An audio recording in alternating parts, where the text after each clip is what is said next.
Hello guys, welcome to my new videos. र आशा छ तपाईँहरू सबैजना सन्चै हुनुहुन्छ होला। तपाईँहरू मुभी लभर हुनुहुन्छ, मुभीहरू हेर्न चाहिँ तपाईँहरूलाई एकदमै धेरै मनपर्छ भने मुभीहरूको बारेमा चाहिँ म भिडियो बनाउने गर्छु र रिभ्यू दिने गर्छु। र तपाईँहरूलाई चाहिँ यस्तो यस्तो कुराको जानकारी लिन मन छ भने मलाई फलो गर्न भने नबिर्सनु होला। तपाईँहरूलाई चाहिँ लभ स्टोरी अनि इमोसन मुभीहरू हेर्न एकदमै धेरै मनपर्छ भने यो मुभी चाहिँ एकदमै बेस्ट र एकदमै दामी मुभी रहेको छ। पर्सनली यो मुभी चाहिँ मलाई एकदमै बवाल र एकदमै दामी लागेको थियो र मैले चाहिँ यो मुभीलाई दुईचोटि हेरिसकेको छु। कुरा गरौँ यो मुभीको स्टोरीको बारेमा। हाम्रो हिरो अनि हिरोइन हुन्छन् र उनीहरूले चाहिँ केही समयपछि प्रेममा भएर चाहिँ उनीहरू बिहे गर्छन् र बिहे गर्दाखेरि चाहिँ उनीहरूको फ्यामिलीले चाहिँ उनीहरूलाई स्वीकार्दैन र उनीहरूले चाहिँ छुट्टै विवाह गर्छन् र बाहिरै बस्छन् र केही मिसअन्डरस्ट्यान्डिङको कारण चाहिँ उनीहरूको चाहिँ झगडा हुन्छ।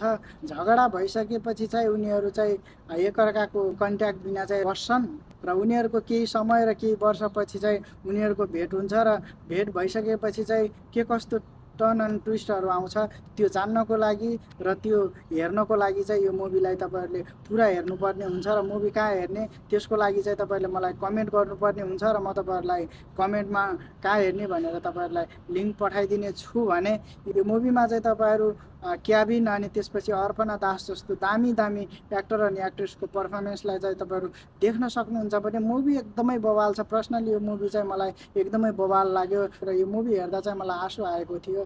तपाईँहरूलाई पनि यो मुभीले आँसु भने पक्कै झार्नेछ र हेरिसक्नु भएको छ भने चाहिँ तपाईँहरूले आँसु झारी पनि सक्नु भएको छ होला र हेर्नु भएको छैन भने हेरिहाल्नुहोस्। यस्तै यस्तै मुभी रिकमेन्डेसनको लागि चाहिँ तपाईँहरूले मलाई फलो गरेर राख्नु होला र यस्तै यस्तै भिडियोहरू चाहिँ म तपाईँहरूमा ल्याइराख्छु।